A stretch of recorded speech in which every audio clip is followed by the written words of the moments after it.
എല്ലാവർക്കും നമസ്കാരം. നിങ്ങൾ ഷോർട്ട് ഫിലിം കണ്ടില്ലേ? ഇനി അതിൻ്റെ അണിയറ പ്രവർത്തനങ്ങളിലേക്ക് കടന്നു. ഒരു ഷോർട്ട് ഫിലിം 3 സ്റ്റേജസ് ഉണ്ട്: pre production, production, post production. Pre production എന്നാൽ പ്ലാനിങ്, പ്രൊഡക്ഷൻ എന്നാൽ ഷൂട്ടിംഗ്, പോസ്റ്റ് പ്രൊഡക്ഷൻ എന്നാൽ വിഷ്വൽ എഫക്റ്റ്, എഡിറ്റിംഗ്, കളർ എന്നിവയാണ്. ഒരു ഷോർട്ട് ഫിലിമിൻ്റെ ഫസ്റ്റ് സ്റ്റേജാണ് പ്രീ പ്രൊഡക്ഷൻ.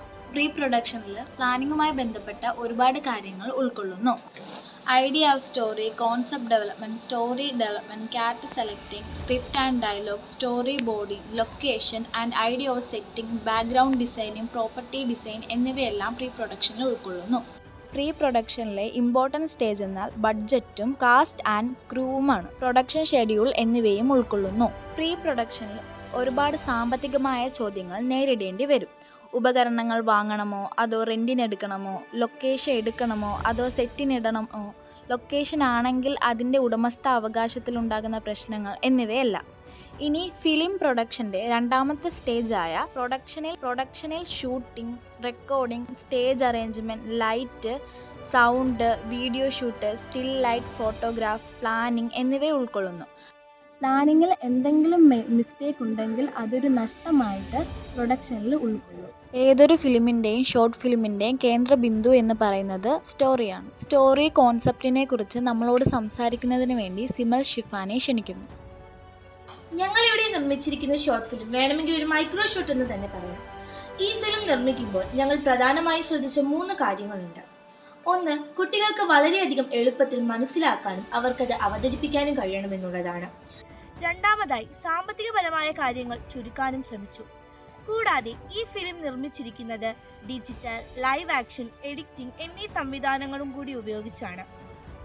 ഈ കഥയുടെ പ്രധാന കൺസെപ്റ്റ് എന്തെന്ന് വെച്ചാൽ സാഹചര്യമാണ്. സാഹചര്യത്തിൽ നിന്നാണ് എല്ലാ കഥകളും ഉരുത്തിരിയുന്നത്. അങ്ങേയറ്റം മഹാഭാരതം മുതൽ ഇങ്ങേയറ്റം ചെറുകഥ വരെ രചിക്കപ്പെട്ടത് സാഹചര്യത്തിന്റെ അടിസ്ഥാനത്തിലാണ്. ഞങ്ങളും ഇവിടെ ലളിതവും മനുഷ്യ സഹജവും ഒരു സാഹചര്യത്തെ കേന്ദ്രീകരിച്ചുകൊണ്ടാണ് ഈ കഥയുടെ കൺസെപ്റ്റ് നിർമ്മിച്ചിരിക്കുന്നത്. ആദ്യം ഈ കഥ മനുഷ്യ കേന്ദ്രീകൃതമായിട്ടാണ് തുടങ്ങുന്നതെങ്കിലും പിന്നീട് ഇതൊരു കൺസെപ്ച്വൽ സിംബോളിക് തലത്തിലേക്ക് മാറുന്നുണ്ട്. മനുഷ്യ ജീവിതത്തിൽ ഉണ്ടാകുന്ന ഉയർച്ച താഴ്ചകളെയാണ് ഈ കഥയിലൂടെ പ്രതിഫലിപ്പിക്കുന്നത്. അതായത് ഇതൊരു മനുഷ്യ ജീവിതത്തിന്റെ പ്രതിഫലനം തന്നെയാണ്. എന്നാലും ഈ കഥ പറയാനായി ഞങ്ങൾ ഇവിടെ തിരഞ്ഞെടുത്തിരിക്കുന്ന കഥാപാത്രം ഒരു സാധാരണ പന്താണ്. നല്ല രീതിയിൽ ഒരു കുട്ടിയുടെ സുഹൃത്തായിരുന്ന പന്തിന്റെ ജീവിതത്തിൽ സംഭവിക്കുന്ന മാറ്റങ്ങളെയാണ് ഈ കഥയുടെ ഇതിവൃത്തം. കാലക്രമേണ പന്ത് പൊട്ടിപ്പോവുകയും അത് ഉപേക്ഷിക്കപ്പെടുകയും ചെയ്യുന്നു. അതോടുകൂടി പന്തിന്റെ ജീവിതം മറ്റൊരു ഘട്ടത്തിലേക്ക് എത്തുകയാണ്. തന്റെ പ്രതീക്ഷകളെല്ലാം അവസാനിക്കുമെന്നാകുന്ന ഘട്ടത്തിൽ വീണ്ടും ആ പന്ത് മറ്റൊരാളുടെ കൈവശം എത്തിപ്പെടുകയും അതോടുകൂടി ആ പന്തിന്റെ ജീവിതം വീണ്ടും പ്രകാശപൂരിതമാകുന്നു. പിന്നീട് നാം കാണുന്നത് തന്റെ ജീവിത മുറിവുകളെല്ലാം ഉണങ്ങി പന്ത് സ്വൈര്യമായ ഒരിടത്തിരുന്ന് ഇളമയിൽ ആസ്വദിക്കുന്നതാണ്. ഈ സമയം പന്തിന്റെ മുഖത്തേക്ക് നോക്കുകയാണെങ്കിൽ അതിന്റെ പിൻകാല ജീവിതം അതിന് നൽകിയ മുറിപ്പാടുകൾ കാണാൻ കഴിയുന്നുണ്ടെങ്കിലും അവയൊക്കെ പന്തിന്റെ സൗന്ദര്യത്തിന്റെ ഭാഗമായി തീർന്നിരിക്കുകയാണ്. എങ്ങനെയാണോ ഒരു മനുഷ്യൻ തന്റെ ജീവിതത്തിലെ പ്രതിസന്ധികളിൽ നിന്ന് ശക്തി ആർജിച്ച് കൂടുതൽ ബലവാനും തേജസ്വിയുമായി മാറേണ്ടത് എന്നുള്ളതിന്റെ ഒരു ഫിലോസഫിക്കൽ റെപ്രസെന്റേഷൻ തന്നെയാണ് ഇവിടെ കാണുന്നത്. നമ്മുടെ പൂർവ്വകാലത്തുണ്ടാകുന്ന പ്രതിസന്ധികളാണ് നമ്മെ ഇന്ന് കാണുന്ന നമ്മളും കൂടുതൽ ശക്തരുമാക്കുന്നത്. അതായത് ഇത് പൂർണ്ണമായും ഒപ്റ്റിമിസ്റ്റിക് ആയ ഒരു ജീവിതത്തെക്കുറിച്ചുള്ള ഒരു അവതരണമാണ്. ഒരു ഫിലിം പ്രൊഡക്ഷനിൽ സ്റ്റോറി ബോർഡിൻ്റെ ആവശ്യകതകളെക്കുറിച്ച് സ്റ്റോറി ബോർഡ് ആർട്ടിസ്റ്റുകളോട് ചോദിച്ച് മനസ്സിലാക്കാം. ഇതിലെ പ്രധാന കഥാപാത്രം ഒരു പന്തായിരുന്നെങ്കിലും അത് കടന്നു പോകുന്നത് ഹ്യൂമൻ ഫീലിങ്സ് ആയിരുന്നു. അതിനെ വരച്ചെടുക്കുകയാണ് ഞങ്ങൾ ഇവിടെ ചെയ്തിരിക്കുന്നത്. സ്റ്റോറി ബോർഡ് എന്ന് വെച്ചാൽ എന്താണ്? അത് നമ്മൾ ഒരു കഥയെ വരച്ച് രൂപപ്പെടുത്തി എടുക്കുകയാണ് സ്റ്റോറി ബോർഡ്. പല പല ഡീറ്റെയിൽസ് നമുക്കതിൽ ഉൾപ്പെടുത്താൻ കഴിയും. ടൈം, ക്ലൈമറ്റ്, ഡയലോഗ്സ്, നടന്മാരുടെ വേഷവിധാനം, അതൊക്കെ നമുക്ക് ഇതിൽ ഉൾപ്പെടുത്താൻ കഴിയും. ഇത് നല്ലൊരു പ്രയാസമുള്ള ഒരു മേഖലയാണ്. ഒരു രൂപം വരച്ചെടുത്താൽ അതിൻ്റെ അടുത്ത രൂപം എങ്ങനെ ഇരിക്കണമെന്നും വരച്ചെടുക്കുകയാണ് സ്റ്റോറി ബോർഡിലെ പ്രധാനം. ഞാനിവിടെ സ്റ്റോറി ബോർഡ് ചെയ്തപ്പോൾ എനിക്ക് ബുദ്ധിമുട്ടായി തോന്നിയത് ക്യാമറയുടെ മൂവ്മെൻറ്റ്സും ലൈറ്റിൻ്റെ റേസുമാണ്. നമ്മൾ ഇവിടുന്ന് ഒരു സൈഡിലേക്ക് നോക്കുമ്പോൾ മറ്റേ ഒരു സൈഡ് വരച്ചെടുക്കുകയും അടുത്ത രംഗത്ത് മറ്റേ സൈഡും വരച്ചെടുക്കുകയെന്ന് എനിക്ക് കൂടുതൽ പ്രയാസമായിട്ട് തോന്നിയത്. ഒരു സ്റ്റോറി ബോർഡിൽ ഒരു കോളത്തിൽ ഒരു രംഗം വരച്ചാൽ അടുത്ത കോളത്തിൽ അടുത്ത രംഗം വരയ്ക്കണം എന്ന് വെച്ചാൽ ഈ മൂവ്മെന്റ്സ് വരുന്ന രീതിയെ അടുത്ത രംഗത്തിലേക്ക് വരച്ചെടുക്കണം. അങ്ങനെ കോളം ആക്കി വരുമ്പോഴേക്കും അതിൻ്റെ തുടർച്ചയായിട്ടുള്ള രംഗങ്ങൾ പാടായിട്ടാണ് തോന്നിയിരിക്കുന്നത്. അത് തന്നെയാണ് സ്റ്റോറി ബോർഡിലെ ഇമ്പോർട്ടൻറ്റ് കാര്യം. ഷോർട്ട് ഫിലിം ഒരു നല്ലൊരു വർക്കായിരുന്നു. എൻ്റെ ഒരു എക്സ്പീരിയൻസ് വെച്ച് നോക്കിയാൽ അതിൻ്റെ camera, location, type, dialogues, camera directions ഇതെല്ലാം കൂടെ ഉൾപ്പെടുത്തുന്നതാണ് സ്റ്റോറി ബോർഡ്. ക്യാമറ കൈകാര്യം ചെയ്ത നിഖിൽ, ശ്രീഹരി, ഗോകുൽ എന്നിവരാണ്. അവരെ കൂടുതൽ കാര്യങ്ങൾ അറിയുന്നതിന് വേണ്ടി ക്ഷണിക്കാം. നമ്മളിവിടെ ഷൂട്ടിങ്ങിനായി ഉപയോഗിച്ചിരിക്കുന്ന ഒരു സാധാരണ സ്മാർട്ട് ഫോണിൻ്റെ ക്യാമറയാണ്. നമ്മൾ ഇത് ക്യാമറ ഷൂട്ട് ചെയ്തപ്പോൾ കുറച്ച് പ്രശ്നങ്ങളൊക്കെ സംഭവിച്ചായിരുന്നു. അതിൽ നമ്മൾ ക്യാമറ കൊണ്ടുപോകുമ്പോൾ തന്നെ കുറേ പ്രാവശ്യം ഷൂട്ട് ചെയ്യേണ്ടി വന്നു. അത് ഓരോന്നും ലൈറ്റ് സെറ്റിങ്സും സൗണ്ടും കുറേ ഇറിറ്റേഷനും പ്രശ്നങ്ങളൊക്കെ ആയായിരുന്നു. നമ്മളൊരു ക്യാമറ എവിടെ പ്ലേസ് ചെയ്യണം എന്നുള്ളത് നമ്മൾ അറിഞ്ഞിരിക്കണം. ക്യാമറയുടെ ഡയറക്ഷൻ കൃത്യമായിരിക്കണം. പിന്നെ സ്റ്റോറി ബോർഡിനനുസരിച്ച് ലൈറ്റ് സെറ്റിങ്സ് ചെയ്യണം. പിന്നെ അതിൽ എന്തൊക്കെ ഉൾപ്പെടുത്തണ്ട എന്നൊക്കെ നമ്മൾ അറിഞ്ഞിരിക്കണം. ഒരു ഷോട്ട് തന്നെ 4-5 തവണ എടുക്കേണ്ടി വന്നു. അതല്ല സൗണ്ട് സെറ്റിങ്സ് കാരണം പിന്നെ എടുക്കേണ്ടി വന്നു. ലൈറ്റ് സെറ്റിങ്സ് നമുക്ക് ചെക്ക് ചെയ്ത് ഒരു 4-5 എണ്ണമൊക്കെ എടുക്കുമ്പോഴത്തേക്കും അതിൽ 1-2 എണ്ണമൊക്കെ ആയിരിക്കും കറക്റ്റായിട്ട് വരുന്നത്. സ്മാർട്ട് ഫോണിലല്ലേ നമ്മൾ ക്യാമറയിൽ ചെയ്തത്. അതുകൊണ്ട് നമുക്ക് ചെറിയ ഷെയ്ക്കിൻ്റെയൊക്കെ വിഷയം വന്നായിരുന്നു. അതൊക്കെ നമ്മൾ പറ്റുന്ന അത്രയും നമ്മൾ ശരിയാക്കിയിട്ടുണ്ട്. ഡയറക്ടർ പറയുന്ന ഓരോ കാര്യങ്ങളും നമ്മൾ കേട്ട് ചെയ്താലേ അത് ആ ഷോട്ട് കറക്റ്റായിട്ട് കിട്ടത്തുള്ളൂ. സ്റ്റോറി ബോർഡ് ചെയ്യുമ്പോൾ ക്യാമറയുടെ പൊസിഷൻ വളരെ ഇമ്പോർട്ടൻ്റ് ആണ്. പക്ഷേ ക്യാമറയുടെ ഡയറക്ഷൻ കറക്റ്റ്, പൊസിഷനും ഡയറക്ഷനും ഒക്കെ കറക്റ്റ് ആയില്ലെങ്കിൽ നമ്മൾ വിഷ്വലിലൂടെ ഉദ്ദേശിക്കുന്ന ഒരു ഇത് ക്യാപ്ചർ ചെയ്യാൻ നമുക്ക് പറ്റിയെന്ന് വരും. നമ്മൾ ക്യാമറ സെറ്റ് ചെയ്യുമ്പോഴത്തേക്കും നമ്മൾ എന്തൊക്കെ അത് ഉൾപ്പെടുത്തിക്കൂടാ എന്ന് നമ്മൾ അറിഞ്ഞിരിക്കണം. അതിൻ്റെ അകത്ത് വരുന്ന ചില കാര്യങ്ങൾ നമുക്ക് എടുത്തു മാറ്റാൻ പറ്റുന്നതാണെങ്കിൽ നമ്മൾ എടുത്തു മാറ്റണം. അല്ലാത്ത പക്ഷം നമുക്ക് എഡിറ്റിങ്ങിലൂടെ മാറ്റാം. നമ്മൾ ഗ്രീൻ സ്ക്രീനും ഉപയോഗിച്ചിട്ടുണ്ട്.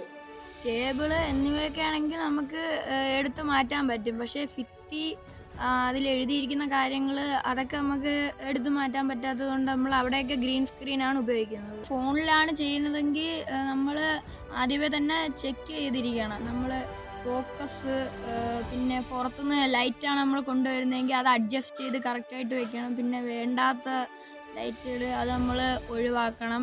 ഫോണിൽ ചെയ്യുന്നതുകൊണ്ട് ബാറ്ററി അതെല്ലാം ആദ്യമേ തന്നെ നമ്മൾ കറക്റ്റാക്കി വെച്ച് ചെക്കും ചെയ്ത് വെക്കണം. ചില സ്ഥല പരിമിതികളുണ്ട്. പിന്നെ കാലാവസ്ഥ അതെല്ലാം നമ്മൾ കൃത്യമായി അറിഞ്ഞിരിക്കണം. ഇല്ലെങ്കിൽ നമുക്ക് ഇതെല്ലാം നമ്മൾ അറിഞ്ഞുകൊണ്ട് വേണം ഒരു ഷൂട്ടിങ് ചെയ്യാനില്ലെങ്കിൽ സമയം, സാമ്പത്തികമായുള്ള പ്രശ്നങ്ങളും എല്ലാം ആവും.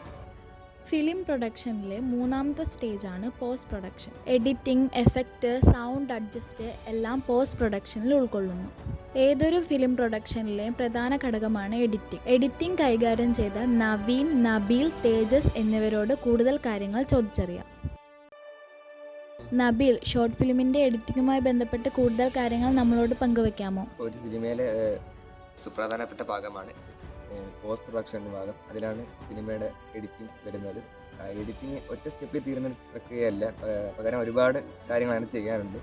അതിൽ തന്നെ വരുന്നത് colour grading, animation, visual effects, transitions, transforms, paintings, പിന്നെ സൗണ്ട് എഫക്ട്സ്. ലാസ്റ്റ് റെൻഡറിങ് ചെയ്ത് ഇതിനെ ഡിസ്ട്രിബ്യൂട്ട് ചെയ്യണം. അതായത് കാണുകരെ കാണിക്കാൻ വേണ്ടി അത്രയും ഒരു പ്രോസസ്സാണ് ഒരു സിനിമയിൽ മൊത്തത്തിലുള്ളത്. ഇപ്പം പോസ്റ്റ് പ്രൊഡക്ഷനകത്ത് വരുന്നതാണ് ഫസ്റ്റ് തന്നെ കളർ ഗ്രേഡിങ്. അതെന്ന് പറഞ്ഞാൽ നമ്മളെടുത്ത വീഡിയോക്കകത്ത് എത്രത്തോളം ക്വാളിറ്റി ഉണ്ടെന്ന് അടിസ്ഥാനപ്പെടുത്തിയാണ് കളർ ഗ്രേഡിങ് വരുന്നത്. ക്വാളിറ്റി കുറവാണെങ്കിൽ സാച്ചുറേഷൻ, അപ്പം ബ്ലാക്ക് ലെവൽ, വൈറ്റ് ലെവൽ ഇതൊക്കെ അടിസ്ഥാനപ്പെടുത്തി ക്വാളിറ്റി കുറച്ചുകൂടെ കൊടുക്കാൻ വേണ്ടി കളർ ഗ്രേഡിങ്ങിന് സാധിക്കും.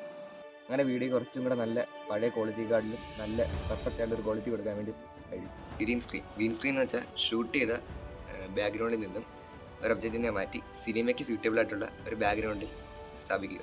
അതാണ് ഗ്രീൻ സ്ക്രീൻ. പൊതുവെ ഗ്രീൻ സ്ക്രീനും ബ്ലൂ സ്ക്രീനും ഉപയോഗിക്കാറുണ്ട്. ഗ്രീൻ സ്ക്രീൻ ആണെങ്കിൽ ഒരുപാട് പകലത്തെ സന്ദർഭത്തിന്, അതായത് ഒരുപാട് വെളിച്ചം ഉള്ള സന്ദർഭത്തിന് വേണ്ടി ഉപയോഗിക്കുന്നതാണ് ഗ്രീൻ സ്ക്രീൻ. ബ്ലൂ സ്ക്രീൻ ആണെങ്കിൽ നമുക്ക് ഒരുപാട് വെളിച്ചമില്ലാത്ത അത്തരം സന്ദർഭത്തിൽ വെച്ചെടുക്കുന്നതാണ് ബ്ലൂ സ്ക്രീൻ. നമ്മൾ തന്നെ കമ്പ്യൂട്ടർ ക്രിയേറ്റ് ചെയ്തെടുക്കുന്ന ബാക്ക്ഗ്രൗണ്ടുകളോ അല്ലെങ്കിൽ ട്രാൻസ്പെറൻറ്റ് ബാക്ക്ഗ്രൗണ്ട് നൽകാൻ വേണ്ടിയാണ് ഗ്രീൻ സ്ക്രീൻ ഉപയോഗിക്കുന്നത്. ഫോറസ്റ്റിലൊക്കെ വെച്ചെടുക്കുകയാണെങ്കിൽ നമുക്ക് ഏറ്റവും നല്ലത് ബ്ലൂ സ്ക്രീൻ തന്നെയാണ്. കാരണം ഗ്രീൻ സ്ക്രീൻ വെച്ചെടുത്ത് കഴിഞ്ഞാൽ ആ ഇലകളുടെ നിറം കൂടി ഈ ഗ്രീൻ സ്ക്രീൻ റിമൂവ് ചെയ്യുന്ന കൂട്ടത്തിൽ റിമൂവ് ആയി. അപ്പോൾ അവിടെ ഉപയോഗിക്കുന്നത് സാധാരണ ബ്ലൂ സ്ക്രീനാണ്. അവതാർ പോലത്തെ സിനിമകളിൽ പ്ലാനറ്റ്സുകളോ അല്ലെങ്കിൽ മറ്റേതെങ്കിലുമൊക്കെ ഇതുപോലുള്ള കാര്യം നൽകാൻ വേണ്ടിയാണ് നമ്മൾ ഗ്രീൻ സ്ക്രീൻ സാധാരണ ഉപയോഗിക്കുന്നത്. പിന്നെ വരുന്നതാണ് ട്രാൻസിഷൻസ്. അത് സീൻസോ ഷോട്ടുകളോ നമുക്ക് ഒരുമിപ്പിക്കാൻ വേണ്ടി നമ്മൾ ഉപയോഗിക്കുന്നതാണ് ട്രാൻസ്ഫോംസ്. അത് ഒരു സിനിമയുടെ സ്ഥലത്തിൻ്റെ, കഥയുടെ, സാഹചര്യത്തിൻ്റെ, ഭാവത്തിൻ്റെ ഒക്കെ അടിസ്ഥാനത്തിലാണ് നമ്മളതിനെ ഒന്നിപ്പിക്കുന്നത്. പിന്നെ വരുന്നതാണ് graphics, visual effects, animation. Animation എന്ന് പറഞ്ഞാൽ നിശ്ചലമായിട്ടുള്ള ചിത്രം, ഇപ്പോൾ ചലിക്കാതെ നിൽക്കുന്ന ഒരു ചിത്രത്തെ നമുക്ക് ഒരു സീക്വൻസറിൻ്റെ ചിത്രം വെച്ച ശേഷം ഒരുമിപ്പിച്ച ശേഷം അതിനെ ചലിപ്പിക്കുന്ന ഫോമിലേക്ക് മാറ്റുന്നതാണ് ആനിമേഷൻ. മാത്രമല്ല ആനിമേഷൻ പിന്നെ വരുന്നതാണ് VFX, വിഷ്വൽ എഫക്ട്സ്. ഷോർട്ട് ഫിലിമിൽ 3 തരത്തിലുള്ള സൗണ്ട്സാണ് യൂസ് ചെയ്തിരിക്കുന്നത്. AI ജനറേറ്റർ സൗണ്ട്സും ഒറിജിനൽ സൗണ്ട്സും ഫ്രീ സോഴ്സ് മ്യൂസിക്കും. ഷോർട്ട് ഫിലിമുമായി ബന്ധപ്പെട്ട് ഒരുപാട് സോഫ്റ്റ്വെയർ നോളജ് നമുക്ക് കിട്ടിയിട്ടുണ്ട്. Photoshop, Premiere Pro, After Effect, DaVinci Resolve, Leonardo AI, Final Cut Pro, Gemini AI എന്നിവയെല്ലാം ഇതിൽ ഉൾക്കൊള്ളുന്നു. മറ്റ് അണിയറ പ്രവർത്തകരെയും രംഗസജ്ജീകരണങ്ങൾ ചെയ്തവരെയും ഈ അവസരത്തിൽ നമുക്ക് പരിചയപ്പെടാം. പിന്നണിയിൽ ചെയ്തിരിക്കുന്നത് ആ പന്തിനെയാണെങ്കിൽ ജനലിൽ കൂടെ എറിയും. പന്തിനെ ഒരുപാട് ദൂരത്തേക്ക് പോവാതെ പിടിച്ചു നിർത്തുക, പന്തിനെ അനക്കുകയും മറ്റും ചെയ്യുക. ആ കാറ്റടിക്കുമ്പോൾ ഇലകൾ വീഴുന്നത് കൈ കാണാതെ ഒരിടത്ത് നിന്നാണ് ആ ഇലകൾ ഇടുന്നത്. പന്തൊക്കെ കീറി അത് റെഡിയാക്കി സ്റ്റിച്ചൊക്കെ ചെയ്ത് മണ്ണൊക്കെ പറ്റിച്ചത് പിന്നണിക്കാരാണ്. ചിലയിടത്ത് ലൈറ്റ് കൂടുമ്പം ലൈറ്റിനെ മറയ്ക്കണം, കതവും ജനലൊക്കെ അടയ്ക്കണം ചില സീനുകളിൽ. ഇത്രയും കാര്യങ്ങളൊക്കെയാണ് നമ്മൾ ചെയ്യുന്നത്.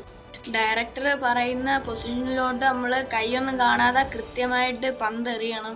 കുറഞ്ഞത് ഒരു 10 തവണയെങ്കിലും എറിയുമ്പോൾ അത് ഒന്നെങ്കിലും കൃത്യമായിട്ട് വരും. അതൊക്കെ കറക്റ്റ് ആക്കണം. ചെളി തേക്കുന്ന സീനുണ്ടായിരുന്നു. കറക്റ്റായിട്ട് എവിടെയൊക്കെ തേക്കണം, എവിടെയൊക്കെ തേച്ചുകൂടാ, അതൊക്കെ നമ്മൾ കറക്റ്റായിട്ട് നോക്കി തേക്കണം. ആ സീൻ കഴിയുമ്പോൾ പഴയതുപോലെ കൃത്യമായിട്ടാക്കണം. ഇതൊക്കെയാണ് ഇതിൽ മെയിനായിട്ട് ശ്രദ്ധിക്കേണ്ടത്. ഇതൊക്കെ കറക്റ്റ് ആയില്ലെങ്കിൽ വിഷ്വൽ ഇമേജിന് ഒരു നല്ലൊരു ഇത് കിട്ടും. വിഷ്വൽ കണ്ടിന്യൂറ്റി മെയിനായിട്ട് കൊടുക്കുന്നതാണ് നമ്മുടെ പ്രധാനപ്പെട്ട ജോലി. അടിസ്ഥാന സൗകര്യങ്ങളൊക്കെ മെയിനായിട്ട് ഒരുക്കി കൊടുക്കുന്നതാണ് ക്രൂവിൻ്റെ ലക്ഷ്യം. നമ്മുടെ ഷോർട്ട് ഫിലിമിൻ്റെ വിവിധ ഘട്ടങ്ങളിലൂടെ നമ്മളിപ്പോൾ കടന്നു പോയിരിക്കുന്നു. ഒരു ഷോർട്ട് ഫിലിമിൻ്റെ വിവിധ ഘട്ടങ്ങളെക്കുറിച്ച് നിങ്ങൾക്ക് മനസ്സിലായി എന്ന് വിശ്വസിക്കുന്നു. നന്ദി.